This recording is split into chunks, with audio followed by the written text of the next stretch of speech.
सबसे पहले आप इस वायरल वीडियो को देखिए। इस वीडियो में आपको हुगली रिवर दिखाई पड़ती है और उसमें 2 मंजिला वेव्स फ्लो के अगेंस्ट आती हुई नजर आती हैं। इस वायरल वीडियो को देखकर कुछ लोग ये कह रहे हैं कि हुगली रिवर में सुनामी आ गई है।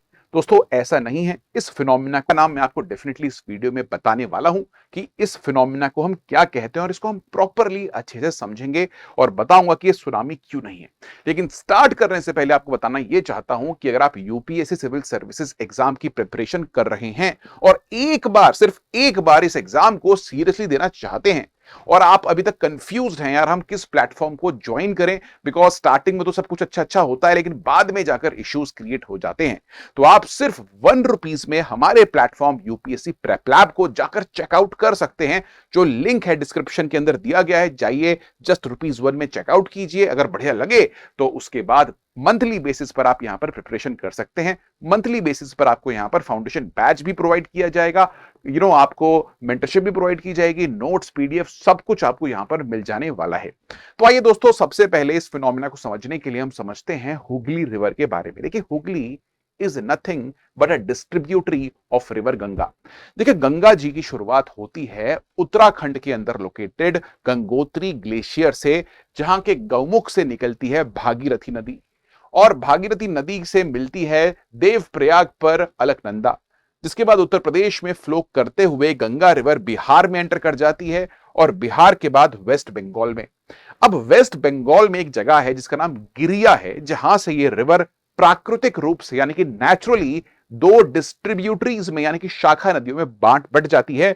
जो इंडिया में बहती है उसको हुगली कहते हैं और जो बांग्लादेश चली जाती है उसको पद्मा कहा जाता है।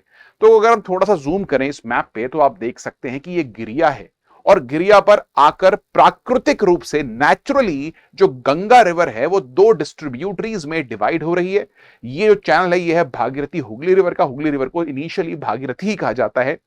यहां पर यह बात याद रखिए, जब गंगा शुरू होती है गंगोत्री से तब भी भागीरथी, और यहां पर भी थोड़ी दूर तक जब तक इसमें अजय रिवर आकर नहीं मिलती है इसको भागीरथी रिवर ही कहा जाता है दोस्तों।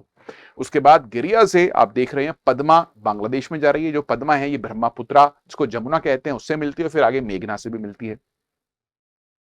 अब अगर आप ध्यान से देखें तो यहां पर जो गिरिया है, माफ कीजिएगा, यहां पर इससे पहले हमने फराका बैराज भी बनाया हुआ है जिससे कि हम बांग्लादेश के पानी को कंट्रोल कर सकें और एक कैनाल के थ्रू हम हुगली रिवर के अंदर पानी को फीड करते रहते हैं।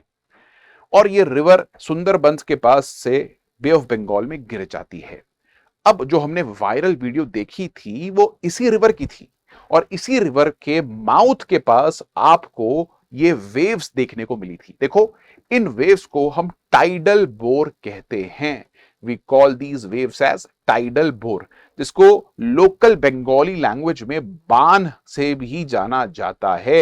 नदी में बान आ गया है, भागो। ठीक है, तो आप सुन भी रहे हैं उस वीडियो में पीछे बान आ गया, बान आ गया, लोग चिल्ला रहे हैं। ठीक है, तो this is a tidal bore, not a tsunami. याद रखिए टाइडल बोर क्या होता है, इसको हम अभी यहां पर आकर समझते हैं, इसको एक्सप्लेन कर लेते हैं।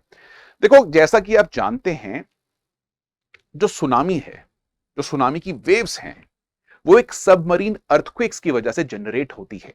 यानी कि जब भी समुद्र के नीचे 6.5 मैग्नीट्यूड या उससे ज्यादा का अर्थक्वेक आता है तो हाई चांसेस ये होते हैं, अगर नीचे डिस्प्लेसमेंट हुई है, कि सुनामीज जो हैं वो क्रिएट हो जाएंगी। चाहे वो 2004 की इंडियन ओशन सुनामी हो जो कि इंडोनेशिया के अर्थक्वेक से जनरेट हुई थी, या फिर 2011 की जापान की सुनामी हो। तो सुनामी में जो वेव्स क्रिएट होती हैं उसकी एनर्जी अर्थक्वेक से आती है। लेकिन दोस्तों, समुद्रों में gravitational pull of moon and sun की वजह से भी कुछ वेव्स बनती हैं और ये वेव्स पीरियोडिकली बनती हैं। ठीक है, इन्हीं वेव्स को हम टाइड्स के नाम से जानते हैं।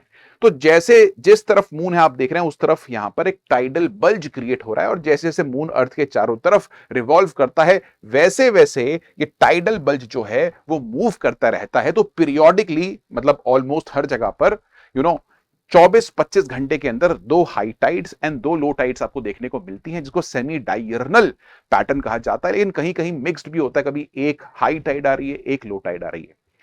दूसरी चीज ये है, किसी भी कोस्ट में जो टाइड है, लेट से वो यहां तक आ रही है ना, हाई टाइड के टाइम पर पानी ऊपर तक आ रहा है और वहीं लो टाइड के टाइम तक पानी यहां तक आ रहा है। तो ये जो रेंज है इसको हम टाइडल रेंज कहते हैं, we call it as tidal range. तो इस तरह के जो बांध हैं, टाइडल बोर्स हैं, वो आपको वहां पर देखने को ज्यादा मिलते हैं जहां पर टाइडल रेंज जो होती है वो बहुत हाई हो, यानी कि हाई टाइड का पानी बहुत अंदर तक आ जाए और लो टाइड जो है वो थोड़ा नीचे तक रहे। तो टाइडल रेंज अगर ज्यादा है तो रिवर्स के माउथ पर आपको टाइडल बोर्स देखने को मिल सकती हैं।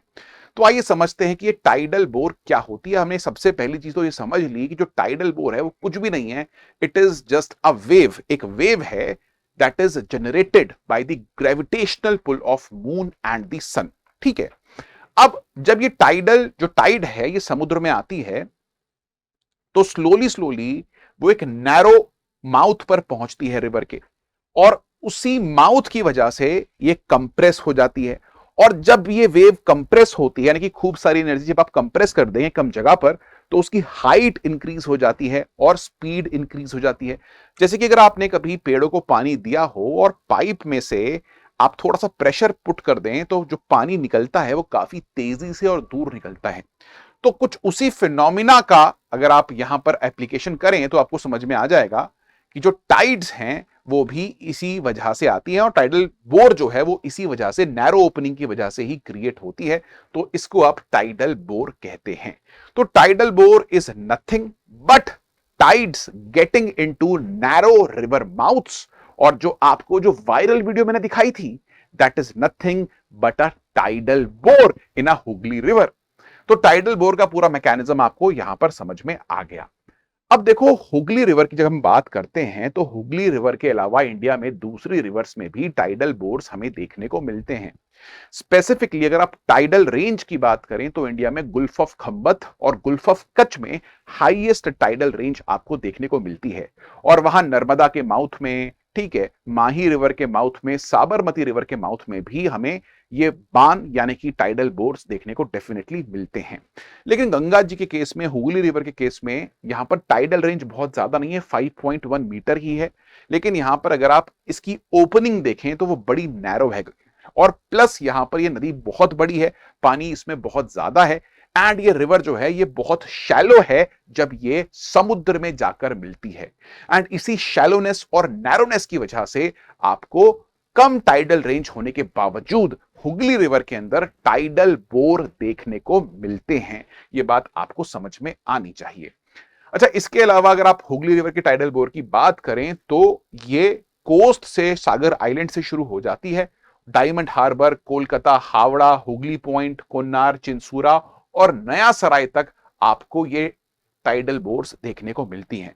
देखो, जब टाइडल बोर आती है तो जो बहुत ही स्ट्रॉन्ग टाइडल बोर है वो आपको चंद्र अमावस्या और जो पूर्णिमा होती है यानी कि फुल मून और न्यू मून वाले दिन आपको देखने को मिलती है। ठीक है, तो न्यू मून यानी कि अमावस्या, उस टाइम पर सन की और मून की ग्रेविटेशनल पुल एक साथ एडअप हो जाती है और आपको उस टाइम पर स्प्रिंग टाइड देखने को मिलती है। ऐसे ही पूर्णिमा यानी कि फुल मून के दौरान भी सेम होता है मैकेनिज्म। टाइड्स काफी हाई आती हैं, जिसको स्प्रिंग टाइड कहते हैं, जिसकी वजह से इन दोनों टाइम पर आपको हाई अमाउंट में बहुत ही तेज टाइडल बोर्स देखने को मिलती हैं। अब जब ये टाइडल बोर्स आती हैं तो जो बोट्स होती हैं मछुआरों की वो पलट जाती हैं। अगर शिप्स एंकर्ड हैं तो जो एंकर होते हैं शिप्स के वो टूट जाते हैं दोस्तों। और अगर लोग घाटों पे नहा रहे हैं तो लोगों को बहाकर भी ये ले जाती है कभी कभी। तो ये एक तरह का हिजार्ड है टाइडल बोर आना, और इसको मैनेज करने के लिए हम लोगों ने टाइडल सी मैप शोर्स और वीएचएफ ब्रॉडकास्टिंग यहां पर की हुई है। जब भी टाइडल बोर आने वाला होता है तो हम उसको इजीली प्रिडिक्ट कर सकते हैं, और जो एरियाज हैं जहां पर ये आता है वहां पर हम इजीली इसको बता सकते हैं कि ये आने वाला है, अर्ली वार्निंग दे सकते हैं, और यहां पर जो हजार्ड है उसको डिजास्टर में कन्वर्ट होने से रोक सकते हैं। तो ये बात भी आपको समझ में आनी चाहिए।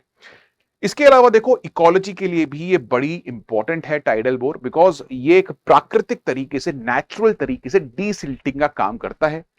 और आप देखेंगे सेडिमेंट ट्रांसपोर्टेशन के लिए बड़ा ही इंपॉर्टेंट हो जाता है, बिकॉज जो डेल्टास और एस्चुरीज होती हैं ये एक ऐसे इकोसिस्टम है जहां पर ओशन का सॉल्ट वाटर रिवर के फ्रेश वाटर मीठे पानी से मिलता है, और यहां पर ये बड़ा ही इंपॉर्टेंट इकोलॉजिकल रोल भी प्ले करते हैं। डीसिल्टिंग का ये काम करता है टाइडल बोर, तो ऐसा नहीं है कि हर चीज ही खराब है इसकी, जी हाँ, ये डीसिल्टिंग भी कर सकता है। ठीक है, तो ये बात आपको दूसरी याद रखनी है कि जो दुनिया के सबसे बड़े टाइडल बोर्स हैं वो आपको शियांगतांग रिवर पे देखने को मिलते हैं, जो कि चाइना के अंदर लोकेटेड है। तो चाइना में आप देख सकते हैं कि बहुत ही बड़े बड़े टाइडल बोर्स जो हैं वो आते हैं इस रिवर के अंदर, ये भी मैंने आपको बता दिया। इसके अलावा दुनिया में बहुत जगहों पर, म्यांमार में, चाहे अफ्रीका की आप बात कर लें, बहुत जगहों पर ये टाइडल बोर्स हमें रिवर के माउथ पर देखने को मिलते हैं। तो गाइज, अब आपको समझ में आ गया होगा कि हुगली में कोई सुनामी सुनामी नहीं आ रही थी। It was nothing but a tidal bore, और वो क्या होता है वो मैंने आपको यहां पर क्लास में बता दिया। तो इसी तरीके से, विजुअलिस्टिक तरीके से, बिल्कुल सिस्टमैटिक तरीके से आप पढ़ना चाहते हैं तो do join UPSC prep lab. इसको आप ट्राई कर सकते हैं सिर्फ ₹1 में। जो लिंक है वो नीचे डिस्क्रिप्शन में दिया गया है। I will meet you in the next video. Take care.